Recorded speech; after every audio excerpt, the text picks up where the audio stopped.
Hello students, कैसे हैं आप सब लोग। आज हम साइकोलॉजी ऑप्शनल सब्जेक्ट के पेपर 1 की बात करने जा रहे हैं। देखिए, फाउंडेशन ऑफ साइकोलॉजी नाम से ये वीडियो इसलिए है ताकि आपको सिलेबस की समझ हो। जब आप आईएएस की तैयारी कर रहे हैं और एक ऑप्शनल सब्जेक्ट चूज़ करते हैं तो साइकोलॉजी एक ईजी सब्जेक्ट है। आप इसे ईजिली टैकल कर सकते हैं, अच्छे से इसको पढ़ सकते हैं और थोड़ा इंटरेस्ट भी लोगों का जनरेट होता है, तो एक अच्छी चीज़ को पढ़ने में समय कम लगता है। अगर आपका इंटरेस्ट है तो वो और कम लगेगा, क्योंकि जब इंटरेस्ट होगा तो आप उसे बेहतर तरीके से करेंगे और पढ़ेंगे। तो आज हम इसीलिए इस टॉपिक के बारे में बात करने बैठे हैं। देखिए, साइकोलॉजी का जो पेपर 1 है उसमें टोटल चैप्टर्स में से जो पहले 2 चैप्टर्स हैं वो हैं introduction and the methods of psychology. इसी को हिंदी में बोलेंगे तो परिचय, मनोविज्ञान की परिभाषा और मनोविज्ञान की पद्धति। तो इसमें पहली चीज़ें जो हैं वो डेफिनेशन ऑफ साइकोलॉजी होगी कि साइकोलॉजी क्या है डिपार्टमेंट इसका, साइंस है, आर्ट है, कहाँ से निकली है, क्या रिलेशन है इसका। फिर इसकी जो ऐतिहासिक अनुवृत्ति है, किस तरह से ये जन्म हुआ, किस तरह से ये आगे बढ़ी और क्या इसमें हुआ।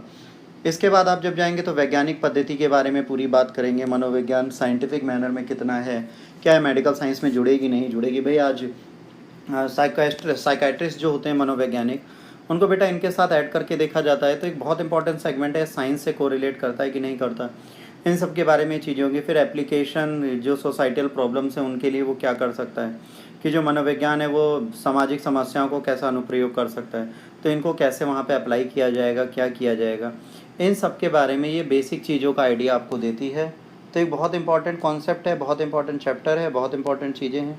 देखिए, इनिशियली जब बेटा साइकोलॉजी स्टार्ट होती है तो ये अच्छी है, या बिहार पीसीएस का प्रिपरेशन कर रहे हों या स्टेट पीसीएस में किसी other state, UP, Chhattisgarh, Jharkhand कहीं का भी प्रिपरेशन कर रहे हों, तो ये कहीं ना कहीं आपके लिए बहुत हेल्पफुल है। आप इसको करेंगे तो आपको चीज़ें समझ में आएंगी। और आईएएस के लिए तो ये हमेशा से एक सदाबहार सब्जेक्ट रहा है, जिसको आज तक कोई नहीं बदल पाया। और इससे क्वेश्चंस भी आते हैं, पहले चैप्टर से भी चीज़ें पूछी जाती हैं कि मनोविज्ञान कला है या विज्ञान। तो जाहिर सी बात है, कला विज्ञान दोनों ही नहीं माना जाता। ये आज की डेट में थोड़ा थोड़ा साइंटिफिक मैनर्स की चीज़ों को ऐड कर रहा है, तो नियर टू साइंस तो माना जा सकता है। तो साइंस के नियर तो इसे हम मान सकते हैं कि नियर साइंस है। बट बाकी चीज़ें अभी इसमें पेंडेंसी में हैं, तो वो बाद में देखा जाएगा। तो अभी भी बहुत चीज़ें सुधार हो रहा है, बहुत सारे अपडेट्स हो रहे हैं, बहुत चीज़ें आ रही हैं। तो दिमाग के बारे में, स्लीप के बारे में बहुत सारे आइडियाज़ हमें लगने लगे हैं। डिप्रेशन, तनाव को हम एक डिजीज़ में बदलने लगे हैं। तो चीज़ें हैं जो अच्छी हो रही हैं। तो पहला जब आप पढ़ेंगे तो पहले हम इसके ऐतिहासिक पूर्ववर्ती की बात करेंगे, फिर 21वीं शताब्दी में इसकी क्या प्रवृत्तियाँ हैं, फिर मनोविज्ञान एवं वैज्ञानिक पद्धति जो हम प्रयोग में लाते हैं, फिर अन्य सामाजिक और प्रवृत्ति विज्ञानों से क्या संबंध है, कि जो और सोशल साइंस के सब्जेक्ट हैं और नेचुरल साइंस है उससे क्या कोरिलेशन है इनका। इसके बाद दूसरा चैप्टर हम पढ़ेंगे मेथड्स ऑफ साइकोलॉजी, मनोविज्ञान की पद्धति, कि किस तरीके की रिसर्च होती है। डिस्क्रिप्टिव होती है, इवैल्यूएटिव होती है, डायग्नोस्टिक होती है, प्रोग्नोस्टिक होती है। फिर रिसर्च होती है, survey, observational, case studies and experiment. फिर कैरेक्टरिस्टिक्स की बात करेंगे कि एक्सपेरिमेंटल डिज़ाइन कैसे होते हैं, नॉन एक्सपेरिमेंटल डिज़ाइन कैसे होते हैं, और क्वासी एक्सपेरिमेंटल डिज़ाइन क्या होते हैं। देखिए, जब आप एक्सपेरिमेंटल डिज़ाइन करते हो पहले से ही आपको पता होता है कि आप क्या करने जा रहे हो, तो भाई वहाँ पे वो फेक बिहेवियर क्रिएट कर सकते हैं। बट अरे एक ओवरऑल सोसाइटी में नॉन एक्सपेरिमेंटल मेथड डिज़ाइन में जाते हो और वहाँ पर रिसर्च करते हो तो बहुत सक्सेसफुल मानी जाती है। तो ये सारी चीज़ें हम इसमें पढ़ेंगे। कौन सी थ्योरी का अप्रोच कैसा है, ब्रेन स्टॉर्मिंग, इन सब के बारे में बात करेंगे। देखिए, अनुसंधान वर्णनात्मक है, मूल्यांकनी है, नैदानिक है या पूर्वानुमानिक है, तो ये सारी चीज़ें इसमें देखेंगे। फिर अनुसंधान पद्धति में प्रेक्षण, सर्वेक्षण, व्यक्ति, अध्ययन, प्रयोग, इन सब की बेसिक बातें की जाएंगी। तो ये सारी चीज़ें इसमें ऐड की जाएंगी ताकि हमें समझ में आए कि कैसे चल रहा है। फिर देखेंगे भाई कौन सा अनुसंधान ज़्यादा बेहतर है। फिर देखेंगे कि इसके अभिकल्प क्या हैं, केंद्रीय समूह चर्चा क्या है, विचारवेश क्या है, आधार सिद्धांत उपगम क्या है। जैसे समझिए, आज भी सर्वे होता है कि भाई कौन सा साबुन अच्छा है, कौन सी क्रीम अच्छी है, या आज भी सर्वे होता है कि भाई कोविड से कितने लोग इफेक्टेड हैं, क्या है। तो ये सारी चीज़ें क्या है, एक रिसर्च मेथड में आएंगी। जैसे साइकोलॉजिकली देखा जाए कि भाई मानव मस्तिष्क या मानव हेल्थ पे या ह्यूमन हेल्थ पे क्या इसका प्रॉब्लम आएगी, या ह्यूमन मेंटल हेल्थ पे मानसिक रूप से किस तरह इंसान को बीमार करेगी। तो इन सब के लिए अगर आप रिसर्च करेंगे तो मेथड ऑफ साइकोलॉजी में जुड़ेगा। फिर रिसर्च मेथड्स की बात की, अनुसंधान प्रणालियाँ किस तरीके की हैं। तो रिसर्च मेथड में बहुत चीज़ें हैं, प्रॉब्लम स्टेटमेंट है, हाइपोथेसिस फॉर्मुलेशन है, रिसर्च डिज़ाइन है, सैम्पलिंग है, टूल्स ऑफ डेटा कलेक्शन है, एनालिसिस है, फिर रिपोर्ट राइटिंग है। भाई जाहिर सी बात है, जब कोई करते हैं तो पहले देखते हैं कि समस्या क्या है, फिर देखते हैं उसको कैसे देखना है, फिर अनुसंधान किस तरह करना है, फिर इसके आंकड़े कब संकलित करने हैं, और फिर इसकी व्याख्या और विवरण लेखन देना है। और मूल के विरुद्ध या अनुपयुक्त, भाई जो चीज़ें हमने की हैं उसको हमने कैसे किया है, क्या है, ये सारी चीज़ें इसमें देखी जाती हैं। इसके बाद अनुसंधान में जो चीज़ें होती हैं उसमें साक्षात्कार है, प्रेक्षण है, प्रश्नावली क्या यूज़ है, आपने इंटरव्यू लिया है, ऑब्जर्वेशन की है, क्वेश्चनियर दिया है, केस स्टडी की क्या की है, फिर रिसर्च डिज़ाइन होती है, ex post facto and experimental, कार्योत्तर एंड प्रयोगात्मक। इसके बाद सांख्यिकी प्रविधियों का अनुप्रयोग होता है, जिसमें टी टेस्ट होता है, टू वे एनोवा होता है, को relating regression and the factor analysis होता है। तो ये भी एक इम्पॉर्टेंट फैक्ट्स हैं। इनसे देखिए 1-2 क्वेश्चंस आपको हर साल मिलते हैं इन 3 चैप्टर से, तो हमें इसे भी ध्यान से देखना ही पड़ता है। अगले लेक्चर में जब मैं आपको पढ़ाऊंगा तो हर एक टॉपिक से रिलेटेड क्वेश्चंस भी इसके अंदर डिस्कस कर दूंगा। इसके बाद ह्यूमन बिहेवियर की बात की गई है कि मानव व्यवहार कैसा होता है, तो इसका ग्रोथ कब हुआ, मानव विज्ञान और मानव व्यवहार और उसके सिद्धांत क्या हैं, ये अनुवांशिक होता है या पर्यावरण कारणों से होता है, हेरिडेटरी होता है, मतलब जेनेटिकली होता है, एनवायरनमेंट से रिलेटेड होता है। फिर कल्चर कैसे इन्फ्लुएंस करती है, सोशलाइजेशन में, समाजीकरण में संस्कृति का क्या प्रभाव होता है। जैसे आज आप एग्जाम्पल देखिए, नॉनवेज खाना मंगल को हमारे लिए बंद है, तो कहीं ना कहीं ये ह्यूमन बिहेवियर में एडेड है हिंदुओं के कि भाई मंगल को हनुमान जी मारेंगे तो हमें नॉनवेज नहीं खाना। तो कहीं हिंदू मैथोलॉजी में ये चीज़ डिनाइड है, तो लोग उस टाइम पे नॉनवेज नहीं खाते। कुछ कल्चर में नवरात्र में ही नॉनवेज खाया जाता है। तो ह्यूमन बिहेवियर में बहुत चीज़ें बदलती हैं। लोग कहेंगे हाय तौबा, नवरात्र में जब फूल फल खाने चाहिए थे नॉनवेज खा रहे हैं। तो बिहेवियर लोगों का बदलता है। फिर ये जो बिहेवियर आपका बदलता है वो आपके किस तरह मनोवैज्ञानिक स्वास्थ्य के लिए काम करता है और आपके जीवन को कैसे आगे बढ़ाता है। इसके बाद सेंसेशन, अटेंशन एंड परसेप्शन, इसको बोलते हैं संवेदन, अवधान एंड प्रत्यक्षण। देखिए एक चीज़ आपको सिंपल सी बता दें, सेंसेशन जो होता है ये क्या होता है, संवेदन की क्या सीमा है, निरपेक्ष है, न्यूनतम बोधि भेद है, संकेतन, अपलेभन है या सतर्कता है। सेंसेशन जो है कॉन्सेप्ट ऑफ थ्रेशोल्ड, एब्सोल्यूट और डिफरेंस क्या है, ये चीज़ें इसमें देखी जाएंगी। फिर कारक जिससे इसको निकाला गया है, किससे आया है। उसके बाद फिर सेम चीज़ हम आगे के लिए करेंगे कि अटेंशन क्या है, ये कैसे काम करती है। उसके बाद प्रत्यक्षण कैसे काम करता है, प्रत्यक्षण कहाँ पे काम आता है, क्या क्या करता है। डिफेंस फैक्टर कैसे ये लोगों में क्रिएट करता है, किस तरह कल्चर स्पेसिफिक थिंग्स इसमें हो सकती हैं, कैसे ये आपको एक्स्ट्रा सेंसरी परसेप्शंस देता है, कैसे प्लास्टिसिटी ऑफ परसेप्शन देता है, कैसे कल्चर एंड परसेप्शन एक दूसरे के साथ मिले हुए हैं। तो ये सारी चीज़ें इसमें हम पढ़ेंगे, बहुत इंपॉर्टेंट है, ये भी इम्पॉर्टेंट चैप्टर है। यहाँ से आपको थोड़ा इंटरेस्ट आने लगेगा क्योंकि लोगों ने इनको थोड़ा फेमिलियर होते हैं लर्निंग से, मेमोरी से। तो लर्निंग आएगा कि भाई सीखा कैसे जाता है किसी चीज़ को, अधिगमन कैसे किया जाता है, सीखना आपका जो होता है वो कैसे स्टार्ट होता है। फिर इसमें 3-4 साइकोलॉजिकल अप्रोच आ जाएंगे, जैसे बिहेवियरिस्टिक आ जाएंगे, गेस्टॉलिस्ट आ जाएंगे, इंफॉर्मेशन प्रोसेसिंग मेथड आ जाएगा। तो यहाँ पे व्यवहारवादी, गेस्टॉलवादी और सूचना पराक्रम मंडल आ जाएगा। विलोप, विभेद और समानीकरण आएगा। जाहिर सी बात है जो आप लर्न करते हैं उसका एक्सटेंशन, डिस्क्रिमिनेशन, जनरलाइजेशन आता है। फिर प्रोग्राम लर्निंग की बात की जाएगी, क्या होती है, कार्यक्रम अधिगमन क्या होता है, सेल्फ इंस्ट्रक्शनल लर्निंग की बात करेंगे फिर। तो ये सारी चीज़ें इसमें जुड़ेंगी। इसके बाद फिर हम देखेंगे पनिशमेंट और रिवॉर्ड एंड पनिशमेंट का कॉन्सेप्ट क्या है, मॉडलिंग कैसे होती है, सोशल लर्निंग कैसे होती है। तो ये सारी चीज़ें इसमें देखी जाएगी, कंडीशनिंग एंड ऑल सब इसमें जुड़ता है। तो एक बहुत इंपॉर्टेंट चैप्टर है, इससे जब आप पढ़ेंगे तो आपको बड़ा इंटरेस्ट आएगा। उसके बाद मेमोरी, मेमोरी क्या होती है, स्मृति, संकेता, स्मरण, इनकोडिंग एंड रिमेंबरिंग। फिर लॉन्ग टर्म मेमोरी क्या होती है, शॉर्ट टर्म मेमोरी क्या होती है, सेंसरी मेमोरी क्या होती है, आइकॉनिक मेमोरी क्या होती है, इकोइक मेमोरी क्या होती है, मल्टी स्टोर मॉडल क्या होता है, लेवल ऑफ प्रोसेसिंग क्या होती है, ऑर्गेनाइजेशंस क्या होते हैं। इसके बाद हम देखेंगे कि भाई स्मृति क्या है, अनुस्मरण स्मृति क्या है, दीर्घ स्मृति क्या है, अल्पावधि स्मृति क्या है। फिर अधिस्मृति, स्मृति लोप, अधगतर, अधिपाठपूर्ण, मतलब मेटा मेमोरी क्या है, एमनीशिया क्या है। इसके बाद कैसे रिट्रीवल फेलियर होते हैं, कैसे इंटरफेरेंस होता है इन सब चीज़ों में, कैसे जो आप चीज़ें याद करते हैं वो कैसे भूल जाते हैं। भूलने का विस्मरण के सिद्धांत में आता है कि फॉरगेटिंग, जो भी चीज़ आप याद करते हैं वो आप कैसे भूलने लगते हैं। फिर थिंकिंग एंड प्रॉब्लम सॉल्विंग, चिंतन और समस्या समाधान। कॉग्निटिव डेवलपमेंट थ्योरी की बात करेंगे, कॉन्सेप्ट हैं, प्रोसेस है, इन्फॉर्मेशन प्रोसेस है, रीजनिंग है, प्रॉब्लम सॉल्विंग है।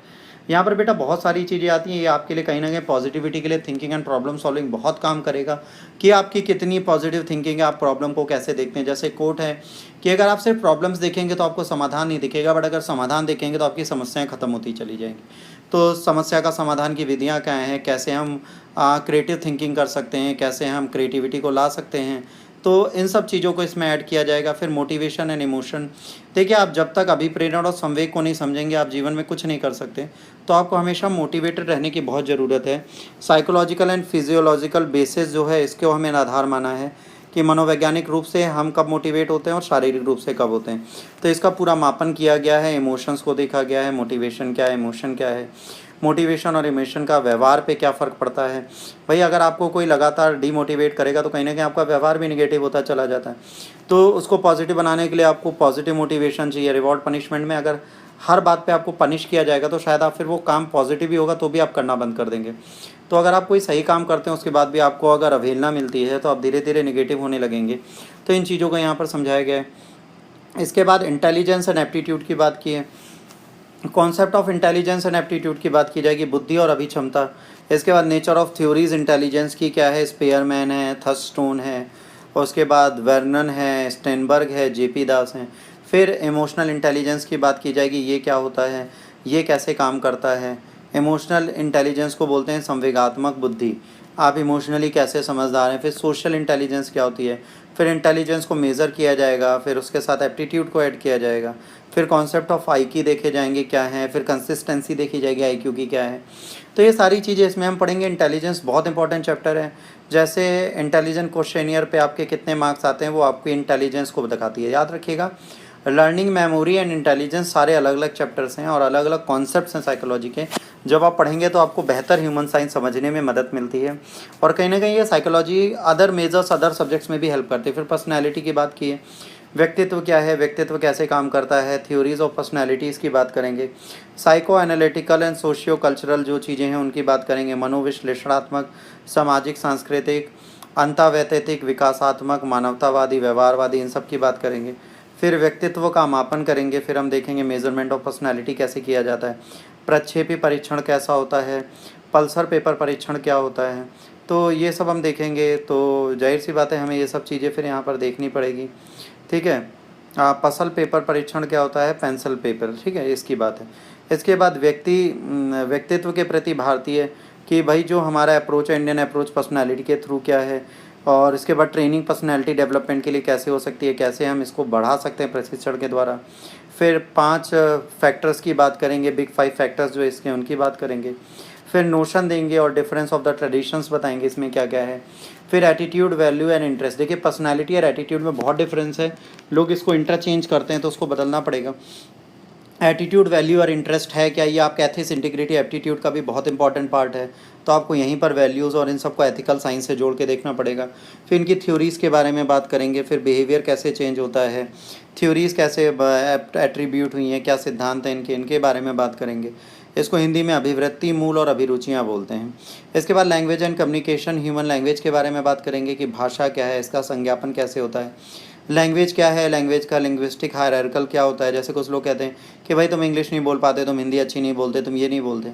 तो सिंपल सी चीज़ है कि इंसान को साइकोलॉजिकली इंसान की नॉलेज देखनी चाहिए। चाइनीज़ को इंग्लिश नहीं आती इसका मतलब ये नहीं कि वो साइंस एंड टेक्नोलॉजी में वीक है, या उनकी ऑफिशियल लैंग्वेज अगर चाइनीज़ है तो उनको कुछ आता नहीं।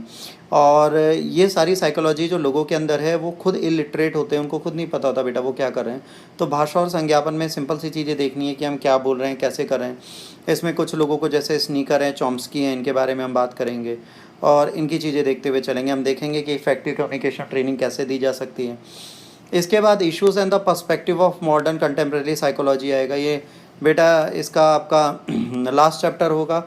आधुनिक समकालीन मनोविज्ञान के मुद्दे एवं प्रक्षेपण, मनोविज्ञान प्रयोगशाला, मनोवैज्ञानिक परीक्षण में कंप्यूटर अनुप्रयोग, कृत्रिम बुद्धि जिसे आर्टिफिशियल इंटेलिजेंस बोलते हैं आजकल बहुत इंपॉर्टेंट है। इसके बाद साइको साइबरनेटिक्स की बात करेंगे, चेतना निंदा की बात करेंगे, कॉन्शियस स्लीप क्या होती है, वेक शेड्यूल क्या होते हैं, ठीक है। इसके बाद स्वप्न उद्दीपन, ध्यान, हिप्नोटिक औषधि, इन सब के बारे में बात करेंगे।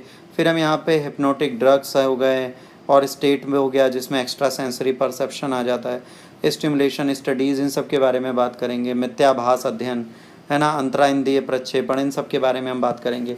यहीं पे हमारा साइकोलॉजी पेपर 1 का चैप्टर ख़त्म हो जाएंगे सारे।